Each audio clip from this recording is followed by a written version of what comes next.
Hey everyone, welcome back.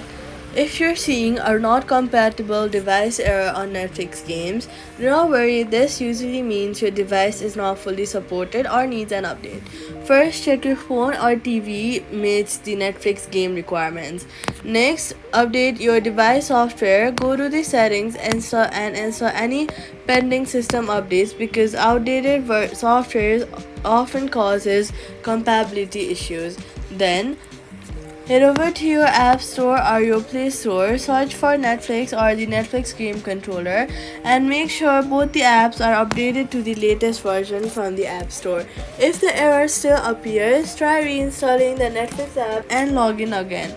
Also, check if the game you are trying to play is supported in a region because some games are limited.